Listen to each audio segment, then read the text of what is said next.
아마 보신 분들이 혹 계실 수도 있을 것 같은데 한 분식집 여사장님이 전화를 받던 중에 뇌출혈로 쓰러졌는데 3주 후에 사망하셨다는 뉴스였습니다. 이유를 들어보니 어떤 고객이 새우튀김 3개를 시켰는데 2개를 먹고 나머지 1개가 색깔이 이상하다.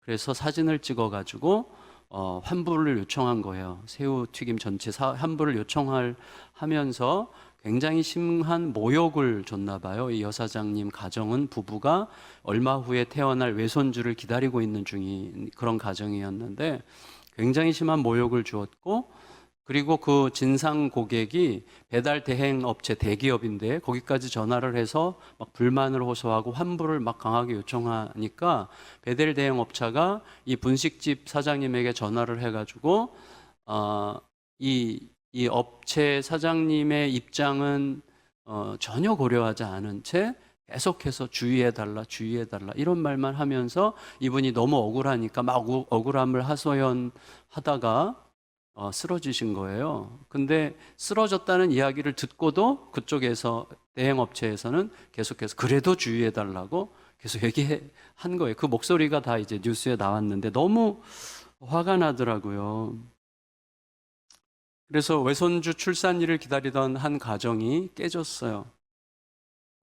이 진상 고객과 배달 대행 업체의 이 무자비함에 진저리가 쳐지는 시간이었습니다. 소규모 업주들 덕분에 이 부를 쌓아가면서도 그들의 고충에는 아랑곳하지 않고 배달업체는 굉장히 좀 가혹하다 이런 생각이 들어요. 왜냐하면 제가 아는 동생이 그 프랜차이즈 국수집을 하는데 들어보니 얼마 전에 들었는데 15,000원짜리 음식을 팔면 그 중에 6,500원을 배달 대행 업체가 가져간다는 거예요. 너무나 괴팍한 세상이죠. 모든 게 제자리로 돌아가서 만족할 수 있는 이 샬롬은 과연 어디 있을까요? 그리고 우리가 지금 예수님의 부활하심의 그 상황을 다루고 있는데 예수님께서 죽음을 이기셨다고 하는 사실은 이런 현실에 어떤 의미가 있는 걸까요? 제가 단정적인 답을 찾으려고 안 하려고 했어요. 단정적인 답이라는 것은 항상 위험할 수 있기 때문에 단정적이고 지나치게 단순하고 무모한 그런 답을 찾기보다는 함께 우리가 마음을 써서 함께 고민할 수 있는 어떤 질문들에 우리들의 마음을 담고 싶었습니다. 일단 요한복음이 소개하는 그 부활하신 예수님은 샬롬의 예수님이에요. 그래서 요한복음이 의도적으로 예수님의 샬롬을 계속 얘기해요. 그래서 두려움에 감싸여 있었던 제자들을 찾아오신 예수님이 샬롬 하시고 그리고 또 제자들을 내가 너희를 세상으로 보낸다라고 하면서 샬롬 하시고 그 다음에 의심하는 도마를 다시 찾아오실 때도 샬롬 하셨습니다. 평안이 있을지어다. 이게 샬롬이거든요. 한마디로 요한에게 있어서 부활 신앙의 코드는 샬롬입니다. 그래서 부활이 진짜면 샬롬이 임하고 샬롬을 초대할 수 있을 때 부활 신앙이 작동하는 것을 우리에게 말해주고 싶어 하는 것이죠. 먼저 예수님께서 부활하셨다고 하는 것을 분명히 현장에서 본 마리아가 제자들에게 가서 부활하신 예수님을 봤다고 증언했음에도 불구하고 여전히 제자들은 유대인들을 두려워하여 웅크린 채 문을 닫고 모여 있었어요. 웅크린 채로. 한마디로 이 트라우마가 생겼다 이렇게 볼 수 있을 것 같아요. 한편으로 7 귀신 들렸던 전력이 있는 막달라 마리아의 증언이잖아요. 그러니까 예수님을 잃어서 너무 충격받아가지고 정신착란을 일으켰을지도 모른다고 혹시 생각하진 않았을까 이렇게 상상해 보기도 합니다. 어쨌거나 예수님께서 이미 부활하셨다는 것은 팩트죠. 근데 그 팩트인 상황에서 여전히 그들을 지배하고 있는 힘은 유대인들에 대한 두려움이었단 말이죠. 그러니까 우리도 사실은 얼마든지 그럴 수 있지 않습니까? 뭐가 문제인지는 알겠어요. 그런데 이 두려움이라든지 억울함 이런 게 트라우마로 마음에 이미 새겨져 버렸어요. 그래서 막 용을 써도 잘 안 고쳐지면서 자기도 힘들게 하고 가족도 힘들게 하고 이웃도 힘들게 하는 이런 일들이 있죠. 그래서 내 마음 밑바닥에는 분명히 엄청난 회복을 위한 엄청난 열망이 있어요. 근데도 상처로 차갑게 굳어진 마음은 좀처럼 고쳐지지 않는 이제 이런 상태 속에 있을 수 있는 것이죠. 두려움에 눌리면 예수님의 샬롬이 스며들지 않습니다. 그러니까 두려움과의 싸움이에요, 사실은. 지금 그래서 두려움에 눌려 있는 제자들에게 찾아가신 예수님이 하신 첫 번째 말씀이 샬롬이었죠. 그러니까 우리가 증인이죠. 우리가 그 증인이에요. 두려움에 눌리면 샬롬을 누릴 수 없다는 건 우리가 증인이에요. 우리는 예수님을 믿습니다. 그 믿음으로 예수님께 기도합니다. 하지만 여전히 두려움과 근심에 눌린 채 살아갈 때가 많죠. 우리들이 그 증인인 거예요. 그러니까 두려움에 눌리면 샬롬을 못 누려요, 우리가. 따라서 샬롬이 임하려면 먼저 두려움이 거두어져야 돼요. 하지만 동시에 샬롬이 임해야 두려움이 거두어져요. 그래서 이거는 동시적 사건이죠, 거의. 여러분, 우리가 예수님을 갈망함으로 두려움에 맞서야 되죠. 그 맞서는 것과 그 다음에 찾아오시는 예수님을 만나서 두려움을 이기는 것, 이게 거의 동시적이죠. 예수님을 갈망하면서 말씀을 읽고 말씀을 듣고 누군가의 조언을 통해서 그리고 불현듯 임하는 어떤 각성을 통해서 예수님의 마음이 내 안에서 깨달아지는 순간 두려움은 옅어지고 샬롬이 임하죠. 샬롬이 임함으로 두려움을 압도하죠. 그러니까 여러분, 샬롬이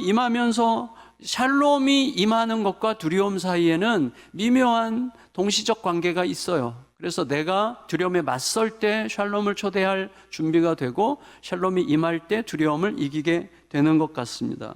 19절을 한번 보겠습니다. 20장 19절 시작. 이날 곧 안식 후 첫날 저녁 때에 제자들이 유대인들을 두려워하여 모인 곳의 문들을 닫았더니 예수께서 오사 가운데 서서 이르시되 너에게 평강이 있을지어다. 한마디로 샬롬 이렇게 한 것입니다. 저는 이 시간을 이렇게 봐야 될 것 같아요. 제가 지난주에 무슨 말씀 드렸어요? 염려, 근심, 두려움, 불안은 우리 안에 가상현실을 창조해요. 그리고 가상현실이 진짜 현실인 듯 여기며 살게 해요. 우리들이 늘 그렇게 사는 거거든요. 근데 이 두려움이 만든 가상현실의 실체가 드러나려면 예수께서 오시면 되는 거예요. 우리의 삶은 이 연속이에요. 그래서 우리도 모르게 예수님이 가상현실 속에 더 가까이 계시고 우리의 두려움이 만든 가상현실이 훨씬 더 진짜 현실인 것처럼 느끼며 살아가기 때문에 그 안에서 혼란을 면치 못하는 거거든요.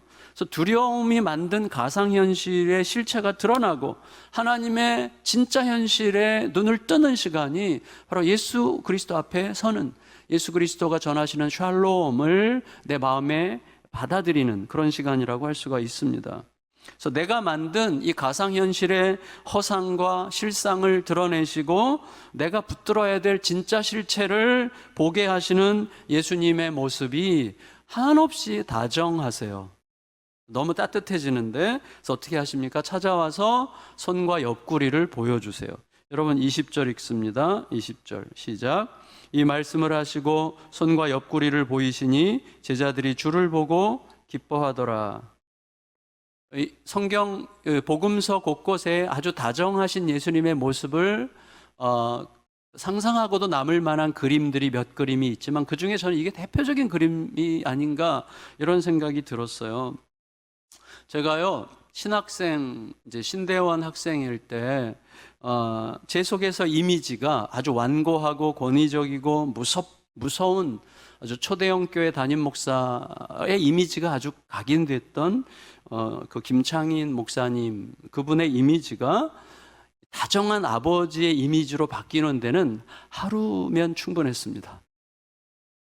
제가 어찌어찌한 이유로 시험 기간마다 이제 그 집에 거의 매일 드나들면서 그 집에서 거의 공부를 했는데 하루는 저녁 식사 시간에 그 사모님께서 생선을 구워주셨어요. 조기였던 것 같은데. 근데 그 김창인 목사님께서 식탁 옆에 이렇게 서셔가지고 아주 얇은 미소를 띤 채 살을 하나하나 이렇게 발라주셨어요. 맛있게 먹으라고 뭐 이렇게 이제 하셨는데, 저보다 49살 많으신 할아버지시거든요. 너무 다정했어요. 그래서 그날 그 시간 그분이 저의 아버지가 되신 것 같아요. 그래서 그 후로 저랑 형님 동생 하던 그분 아들이 그 교회 담임 목사님이 돼가지고 이제 담임 목사가 되자마자 아버지의 목회를 막 엄청나게 목 놓아서 비난을 했거든요. 근데 저는 막 감옥에 갇힌 듯 힘들더라고요. 그래서 결국은 그 교회를 떠나서 김창인 목사님 편에 서게 됐습니다. 여러분, 누군가가 내 마음에서 아버지가 된다는 것은 순식간일 수도 있고 오랜 시간이 걸릴 수도 있지만 그 에너지는 굉장히 강력해요. 아주 강력합니다. 오늘 예수님의 모습을 상상해 보세요. 여러분, 죽음을 이기시고 부활하신 하나님이 이렇게 손목을 걷어가지고, 야, 여기 봐봐. 못은 여기 박히지 않고 여기 박혔을 거예요. 아마도. 이게 힘을 못 받아요, 여기는. 그리고 이렇게 여기 올려가지고, 여기 옆구리 여기 봐봐. 그러시는 거예요. 실제로. 얘들아, 내가 말했던 것처럼 또 마리아가 너에게 증언해 준 대로 나 진짜 부활했어. 여기 좀 봐봐. 이렇게 하시는 셈이죠. 저는 이 시간이 예수님께서 제자들의 아버지가 되시는 시간이라는 느낌이 확 들었어요. 그 순간에 일어나는 감정은 죽어도 상관없을 만큼 솟구치는 기쁨의 시간이죠. 여러분, 20절을 다시 읽겠습니다. 20절 그 그림을 가지고 시작. 이 말씀을 하시고 손과 옆구리를 보이시니 제자들이 주를 보고 기뻐하더라.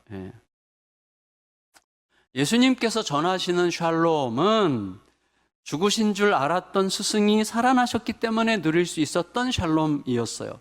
하지만 그게 전부가 아니에요. 죽으신 예수님께서, 죽으신 예수님, 이건 제자들의 문제죠. 살아나신, 이건 제자들의 해결이죠. 사실 문제가 해결됐기 때문에 누리는 샬롬인 건 맞지만 그 이상이어야 되죠. 어떤 이상이죠? 부활하신 예수님이 여기 함께 계시기 때문에 누리는 샬롬이에요. 이게 무척 중요합니다. 무슨 말이에요? 문제가 해결됐기 때문에 누리는 샬롬을 넘어야 되죠. 문제가 여전히 있더라도 문제를 해결하신 분, 문제를 해결하실 분이 함께 계시기 때문에 누릴 수 있는 샬롬을 지금 예수님은 전하시는 거지. 그래서 거기 문제를 해결하신 분으로 거기 함께 계심으로 누리는 샬롬이지, 단지 문제가 해결됐기 때문에만 누리는 샬롬은 샬롬이라기보다는 문제 해결에 대한 감정적 반응에 가까울 수 있죠. 진정한 샬롬은 문제가 있음에도 불구하고 두려움에 눌리지 않게 하는 힘이죠. 심지어 문제와 기꺼이 동행하게 하는 힘이죠. 요새 암 환자분들 중에 그런 얘기 많이 하잖아요. 암과 싸우지 않고 암과 그냥 함께 가려고 한다. 그건 굉장히 지혜로운 거라고 저는 생각합니다. 그러니까 여러분, 진정한 샬롬은 문제가 해결되어야만 누리는 샬롬이 아니라 문제와 함께 갈 수 있는 에너지예요. 그 힘이 있어야 되는 거죠. 그 샬롬은 예수님의 죽으심뿐 아니라 심지어 나의 죽음 앞에서도 누릴 수 있는 샬롬이에요. 그래서 부활하신 주님이 영원토록 나와 함께 계신다는 사실이 내 안에서 진짜가 되면 우리들은 모든 시간, 모든 상황에서 그 샬롬을 누릴 수 있습니다. 그걸 믿으셔야 됩니다. 진짜니까. 이제 기쁨을 되찾은 제자들에게 예수님은 두 번째 샬롬을 전하세요. 21절, 22절 읽겠습니다. 21절, 22절 시작.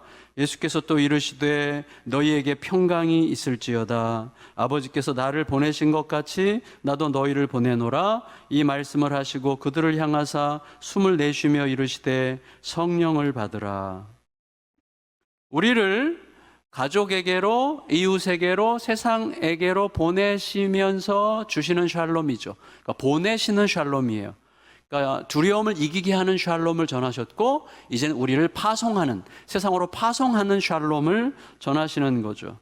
여러분, 그런데 예수님께서 내가 너희를 보내노라 하면서 숨을 내쉬었다고 우리가 읽었죠, 방금. 숨을 내쉬며 이르시되. 이건 우리가 금방 상상할 수 있죠. 하나님께서 아담을 지으시고 그 코에 생기를 불어넣어 그 하나님의 형상이 되게 하시죠. 그러니까 만물 앞에 굽신거리는 종이 아니라 오히려 만물을 하나님의 사랑과 지혜로 가꾸는 하나님의 형상이 되게 하셨던 것처럼 이제 예수님은 자신의 숨결을 제자들에게 불어 넣으시는 거죠. 숨을 내쉬며 이르시되 성령을 받으라 하시는 거죠. 그러니까 여러분, 예수 그리스도가 성령으로 내 안에 함께 계시다고 하면 사람이 두렵지 않아요. 사람은 그냥 사람이에요. 사람이 두렵지 않고 환경이 두렵지 않고 내 뜻이 이루어지지 않아도 괜찮아요. 두려울 게 별로 없어요. 주님이 계시니까. 그러니까 하나님 형상의 특징은 두렵지 않고 사랑해요. 하나님의 형상이 희미해지면 사랑은 사라지고 두려움이 지배해요. 그게 굉장히 중요한 특징이죠.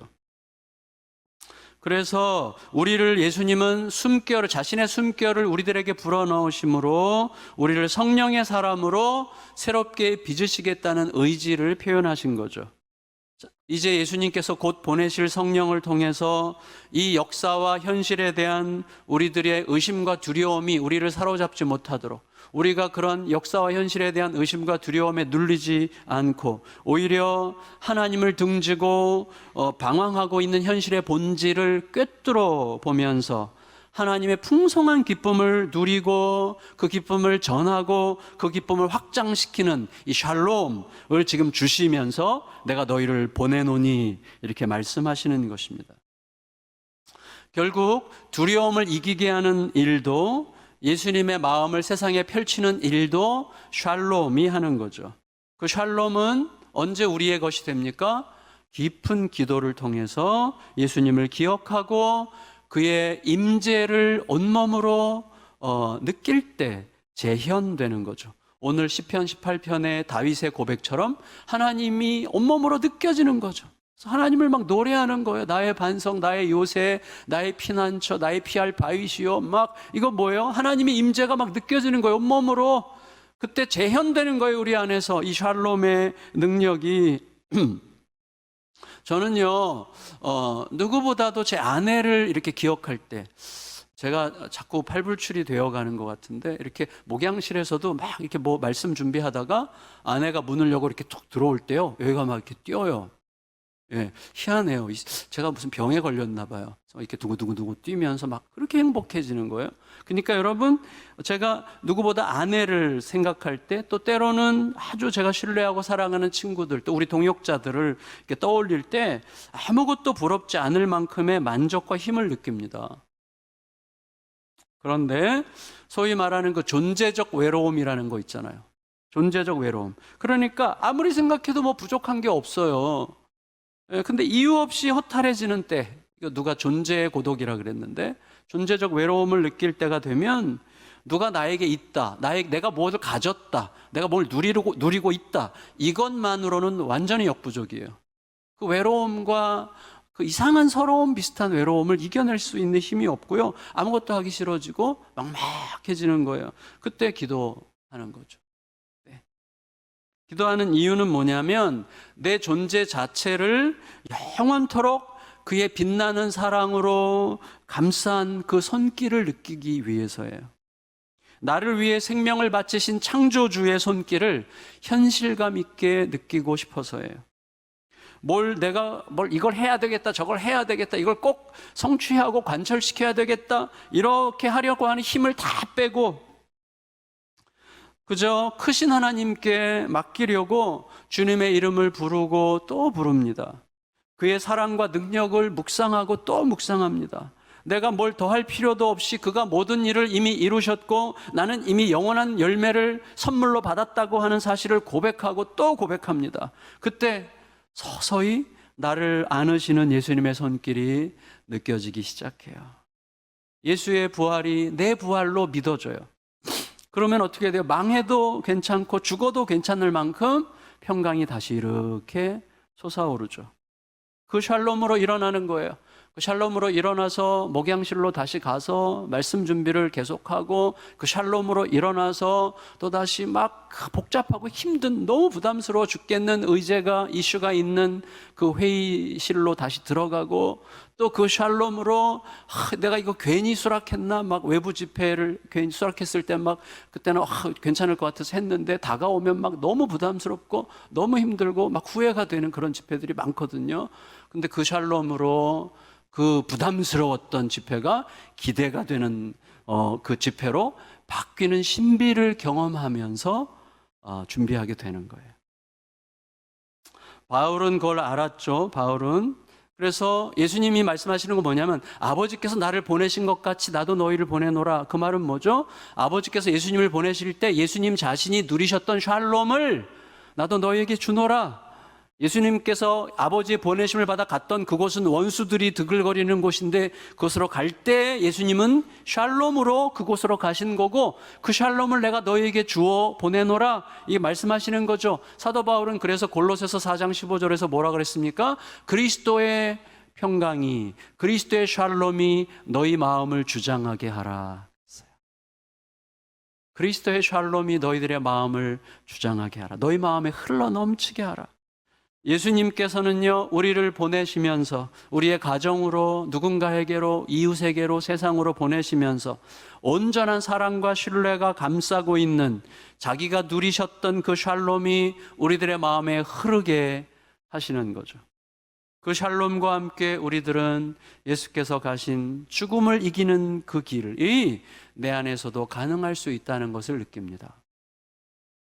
물론 여러분 여전히 그 억울함에, 속상함에, 힘겨움에 짓눌려 전화받다 쓰러져서 결국은 뇌출혈로 사망하신 그 분식집 여사장님을 생각하면 여전히 너무나 난감합니다. 그래서 질문하게 되는 거예요. 진상 고객의 잔인하고 무례한 죄성은 제거되고 이 땅에서 사라질 수 있을까? 우리는 절망적이죠. 우리는 거의 기대하지 못합니다. 이윤 추구가 최대 목표인 이 배달 대행 업체는 과연 정의와 자비를 지키는 이윤 추구의 길을 찾을 수 있을까요? 이것도 굉장히 부정적이죠. 신자들은 이기적인 죄성을 억제하는 법적 장치가 세워지도록 최선을 다해서 노력을 해야 됩니다. 하지만 그게 전부일까요? 만일에 어디에서든지 또다시 드러나게 될 그런 참담한 사건이 나를 향한다면 우리는 어떻게 반응할까요? 억울해하다가 똑같이 우리도 쓰러져야 되겠습니까? 맞짱을 뜨면서 쌍욕을 퍼붓고 칼을 휘두르면 시원하겠습니까? 진상 고객의 이 무식한 무례함과 대형 배달업체의 이 무자비한 이윤 추구 따위에 내 목숨을 걸 가치가 있겠어? 하고 제끼면 그냥 될까요? 분식집 사장님의 죽음이 한탄스럽기는 하지만 그분의 죽음 덕분에 우리가 정의에 대해서 다시 한번 더 외칠 수 있게 되었어라고 말하는 것은 과연 가당하긴 한 말일까요? 이렇게 생각할 수 있는 거죠. 그런 질문이 제 속에서도 계속 반복되던 중에 어제 아침 큐티를 하면서 다윗의 마음에 쑥 빨려 들어갔어요. 다윗은 비슷한 상황 속에 있더라고요. 어제 아침 본문에서 시편 17편에서 다윗은 교만하고 무자비한 이 주둥이들이 그 입술들이 나를 괴롭힌다고 했는데, 아주 교만하고 무례한 무자비한 주둥이들이 나를 넘어뜨리려고 노릴 때에 그런 논팽이들을 상대하기보다는 하나님께로 피하여 부르짖겠다고, 또 부르짖는다고 했는데, 그게 우리에게도 가능할 수 있을까요? 우리가 초대교회 성도들에게 감동하는 그 피 흘림, 초대교회 성도들의 그 그리스도를 바라보면서 흘리는 그 피 흘림이 우리의 현실에서는 불가능한 걸까요? 예수 그리스도께서 선언하시는 샬롬이 어떤 샬롬입니까? 가장 억울한 죽음을 가장 자발적으로 감당하신 분으로서의 전하시는 샬롬이죠. 그게 우리 현실에서는 무엇을 요청하고 있는 것일까요? 그 샬롬은 가장 억울한 죽음을 가장 자발적으로 겪어내신 분이 전하는 샬롬이 우리들의 삶에 요청하는 것은 무엇일까요? 다윗은 결국 답을 찾았어요. 시편 17편 14절 15절에서 무엇보다도 그가 바라본 하나님은 어떤 하나님이에요? 어제 본문에서 오른팔로 구원하시는, 생각지 못한 기이한 방식으로 나를 눈동자처럼 지키시는, 지금 내 감정, 지금 내 판단을 완전히 뛰어넘는 방식으로 결국은 해결하실, 나를 자기 날개 아래 감추시는 주님이었어요. 그 주님을 계속 부르는 거예요. 그리고 결국 14절 15절에서 이렇게 기도를 해요. 우리가 다윗의 마음을 담아서 공동번역 성경으로 함께 읽어보겠습니다. 같이 한번 읽어볼까요? 시작. 여호와여, 손을 펴소서. 흥청거리며 사는 자들의 손에서 이 몸을 구하소서. 저들이 당신의 곳간에서 배를 채우고 그 자식들도 배 터지게 먹고 남아 또 그 어린 것들에게 물려주게 하시렵니까? 그러나 나는 떳떳하게 당신의 얼굴을 배우리이다. 이 밤이 새어 당신을 뵙는 일, 이 몸은 그것만으로 만족합니다. 아멘. 저는요, 이 구절 읽을 때 눈물이 확 돌더라고요. 이 땅에서 우리가 속 시원한 답을 얻기가 어려워요. 그러나 하나님이 답이시죠. 하나님을 내 전인격으로 경험할 때죠. 욥이 딱 그 길을 걸었죠. 해결되지 않았어요, 문제가. 그런 하나님을 내 전인격으로 만나고 그의 임재에 압도될 때 괜찮다, 상관없다, 이 크신 하나님이 계시면 그게 뭐 대수랴, 이렇게 지나가게 되는 것이죠.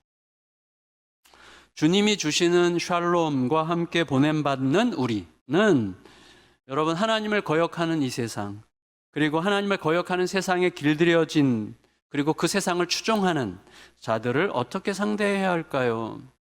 예수님께서는 이미요, 당신의 사람들을 세상으로 보내실 때 근심스럽게 이렇게 말씀하신 적이 있어요. 양들을 이리떼 가운데 보냄과 같도다, 이렇게 말씀하신 적이 있죠. 그게 예수님의 마음이었어요. 그렇지만 죄송한 말씀이지만, 전에도 그렇게 말씀드린 적이 있지만, 양들을 이리떼 가운데 보내는 건 목자가 할 짓이 아니죠. 목자의 사명은 양들을 이리떼로부터 지키는 거죠. 근데 이 목자는 양들을 이리떼 가운데 보내요. 보내노라. 여러분, 목자가 할 짓이 아닌데 그분은 선한 목자야. 선하신 목자가 할 짓이 아닌 거를 한다면 해야만 하는 이유가 있기 때문이겠죠. 그걸 믿어야죠. 반드시 이유가 있는 거죠. 결국은 급하게 결론적으로 말씀드린다면 그렇게 양들을 이리떼 가운데 보내야만 양이 되기 때문일 거예요, 아마도. 여러분, 가끔 동물의 세계에서 어린 가젤 한 마리를 다른 사자들로부터 지키기 위해서 으르렁거리는 한 마리의 사자를 볼 때가 있어요. 그런 거 보신 적 있으세요? 찾아보면 있습니다.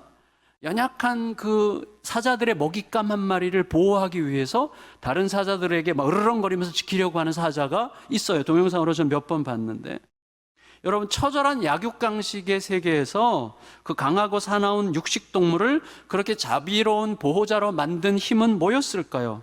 너무나 미스테리하죠. 저는 연약한 가젤 안에 있는 무언가가 사자의 이 하트를 움직였다고 생각하고 싶습니다. 예수님께서 양들을 이리떼 가운데 보내시는 이유는 무엇보다도 이리떼를 살리기 위해서 아니었습니까? 그래서 예수님은 어린 양으로서 이리떼로 가득한 세상에 오신 거잖아요. 아버지가 나를 이 세상에 보낸 것, 어린 양으로 이리떼 가운데 아버지가 보내신 것처럼 나도 너희를 보내노니잖아요. 그래서 그 이리떼를 변화시키는 거죠. 그것 때문에 세상에 오셨잖아요. 그런데 여러분, 예수님께서 보내시는 양들인 우리들은 예수님과는 달라요. 뭐가 다르죠? 우리는 본래 이리떼였어요. 우리는 본래 이리떼에 속한 자들이었잖아요. 따라서 양들로 하여금 이렇게 말하라는 거예요. 너의 본토로 가라. 너를 건져냈던 그곳으로 가라. 문준경 전도사님이 자기를 쫓아낸 섬으로 가서 그 섬을 예수의 섬으로 만든 것처럼 너를 쫓아낸, 너를 학대한 그곳으로 가라. 원래 너의 자리였던 그 본토로 가서 나도 너였다라고 말해라. 나도 너와 같았어, 나도 너였었어 라고 말해라. 하지만 이제는 완전히 새롭고 풍성한 세계가 있다는 것을 알았어 라고 말하도록 보내시는 거죠. 그게 내가 너희를 보내노니죠. 결국 아버지의 보내심으로 우리에게 오신 예수님께서 자신이 보냄받으신 대로 우리를 보내서 자신이 가신 길을 가게 하시는 것입니다. 그 길 끝에 형언할 수 없는 영광이 있기 때문이죠. 그런데 그 길은 예수님께서 스스로 종이 되어, 종은 뭐예요? 주체가 아니에요. 종은 객체죠. 스스로 종, 곧 객체가 되어 우리를 주체로 대접하여 구원하신 그 길이죠. 근데 따라서 우리가 예수님의 보내심을 받는다면 그를 주체로 제가 아내를 지극히 사랑하게 된 첫 단계는 아내가 저의 주체가 돼야 된다고 생각하기 시작할 때 조금씩 시작되지 않았을까 생각합니다. 마찬가지예요. 제가 교육자님들을 대할 때 교육자를 주체인 나의 객체로 대하면 부리게 되겠죠. 부리는 게 전부죠. 기능적으로 쓰는 게 전부죠. 그러나 이분들 한 분 한 분들은 주체들이죠. 하나님과의 관계 속에 여기 있는 주체자들이죠. 내가 누구를 대하든지 주체로 대하는 객체가 될 때 보내시는 예수 그리스도가 가신 길을 걷는 거거든요. 그때 거기서 새로운 생명의 역사가 일어나게 되는 것이죠. 근데 비극적이게도 우리들에게는 그럴 힘이 없어요. 우리는 어떤 경우에도 주체가 되려고 해요. 저도 가만히 보면요, 어떤 경우에도 내가 주인공이야. 그래서 막 매일매일 수시로 회개하지 않으면 안 되는 거예요. 우리는요, 자기가 주체가 되지 못하면 불안해서 못 살아요. 강영환 교수님이 하셨던 말씀처럼 힘을 뺄 힘이 없어. 힘을 빼려면 힘이 있어야 되는데 힘을 뺄 힘이 없어요. 따라서 힘을 뺄 수 있을 때, 그때는 언제냐? 스스로 종이 되신 하나님이 나를 어떤 사랑으로 주체가 되게 하셨는지를 뼈아프게 깨달을 때, 그때 너가 뭐라고 진짜 하나님보다 나으려고 해, 미친놈아. 이렇게 자신에게 말하는 거죠. 야, 너가 뭐라고, 너까짓 게 뭐라고 하나님보다 더 나으려고 해. 이렇게 자신에게 말할 때 그나마 조금씩 다가가는 거죠.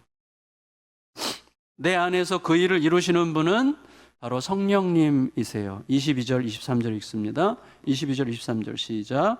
이 말씀을 하시고 그들을 향하사 숨을 내쉬며 이르시되 성령을 받으라. 너희가 누구의 죄든지 사하면 사하여질 것이요 누구의 죄든지 그대로 두면 그대로 있으리라 하시니. 여러분, 성령을 받는다는 건 뭐예요? 말씀을 생각나게 하시는 성령의 이끄심에 내 삶의 모든 영역을 맡기는 거죠. 그래서 심지어 기업에서는 사장님이 모든 걸 꿰뚫고 있지만 그 사장님도 하나님의 말씀이 나를 끌어가게 해야만 된다는 것을 잊지 않는 거죠. 하나님의 말씀이 모든 영역에서 나를 지배하도록, 모든 영역에서 나에게 가장 중대한 답을 주신다는 것을 믿는 믿음으로 사는 게 성령을 받아 성령의 충만함으로 순종하는 삶의 가장 대표적인 얼굴이라고 할 수가 있습니다. 그때 성령님께서는요, 나로 하여금 누군가를 향해 가게 하세요. 그리고 그에게로 가서 예수님을 나도 모르게 내 몸으로, 삶으로, 눈빛으로, 내 삶의 어떤 모습으로 알리게 하세요. 알려지게 하세요. 그래서 그도 결국 예수를 알아 자기 죄에서 풀려나게 되는 것이죠. 한 개인의 영원한 운명이 혼란과 어두움에서 영원한 샬롬으로 이동하는 이 막중한 사건에 우리를 참여시키는 거죠. 우리에게 불어넣으시는 예수님의 숨결은 우리가 꿈도 꿀 수 없었던 변화와 샬롬을 창조하는 것입니다. 끝으로 이제 예수님은 의심하는 제자 도마를 위해서 세 번째 샬롬을 전하십니다. 24절에서 29절을 읽겠습니다. 읽고 마칠게요. 24절에서 29절 시작. 12제자 중에 하나로서 디두모라 불리는 도마는 예수께서 오셨을 때에 함께 있지 아니한지라. 다른 제자들이 그에게 이르되 우리가 주를 보았노라 하니 도마가 이르되 내가 그의 손에 못자국을 보며 내 손가락을 그 못자국에 넣으며 내 손을 그 옆구리에 넣어보지 않고는 믿지 아니하겠노라 하니라. 여드레를 지나서 제자들이 다시 집 안에 있을 때에 도마도 함께 있고 문들이 닫혔는데 예수께서 오사 가운데 서서 이르시되 너에게 평강이 있을지어다 하시고 도마에게 이르시되 내 손가락을 이리 내밀어 내 손을 보고 내 손을 내밀어 내 옆구리에 넣어보라. 그래야 믿음 없는 자가 되지 말고 믿는 자가 되라. 도마가 대답하여 이르되 나의 주님이시여 나의 하나님이시니이다. 예수께서 이르시되 너는 나를 본고로 믿느냐? 보지 못하고 믿는 자들은 복되도다 하시니라. 여러분, 의심이죠. 여러분, 의심은 현실을 제대로 보지 못하게 하죠. 우리가 자주 경험하죠. 의심은 현실을 제대로 보지 못하게 합니다. 그래서 온전한 선택을 불가능하게 만듭니다. 그래서 결국 삶이 앞으로 나가지 못하게 붙들어 둡니다. 물론 합당한 의심도 있어요. 합당한 의심.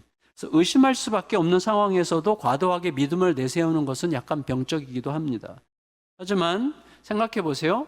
내 인생을 걸고 믿고 따랐던 분의 말씀이 이루어진 상황이에요. 그리고 그분을 봤다고 내 동료들이 이구동성으로 증언하는 상황이에요. 그런데도 내가 직접 봐야만 믿겠다라고 말하는 것은 나쁜 의심이죠. 아주 나쁜 의심입니다. 스승의 약속이나 동료들의 증언보다 내 눈과 내 손발의 감각이 더 믿을 만하다고 확신하는 아주 교만하고 자기중심적인 고집이죠. 이런 상황에서는 안 봤어도 믿는 게 믿음이죠. 이런 나쁜 의심을 믿음으로 바꾸는 힘, 그것은 또다시 찾아오시는 예수님의 사랑뿐입니다. 그래서 예수님께서 의심하는 한 제자를 위해서 또다시 찾아오세요. 의심하는 한 제자를 위해서 또다시 찾아오시는 이 사랑, 그 사랑이 도마의 마음에 믿음을 불러일으킵니다. 그래서 어떻게 해요? 결국 도마는 손가락을 손목 자국에, 옆구리, 창자국에 넣어보지도 않아요. 넣어보지도 않고 그냥 믿게 되죠. 그 사랑에 굴복한 거죠. 그래서 예수님을 나의 주, 나의 하나님 이렇게 고백합니다. 여러분 기억하시겠지만 요한복음은 어떻게 시작되죠? 태초에 말씀이 계시니라, 그 말씀이 곧 하나님이시니라. 다시 말하면 요한복음은 시작 자체가 예수님이 하나님이시다, 이거 선언하고 시작해요. 그리고 이제 끝 무렵에 와서 많은 분들이 22장 끝은 아마 나중에 첨부된 걸 거라고 생각을 하는데, 어쨌거나 이제 요한복음의 끝 무렵은 도마를 통해서 나의 주, 나의 하나님이십니다, 예수님은 으로 끝이 나죠. 결국은 요한복음을 통해서 요한은 예수님이 우리의 진정한 하나님이심을 여러분 받으십시오. 성삼위 하나님의 바로 그 하나님이십니다 라고 이야기하는 것이죠.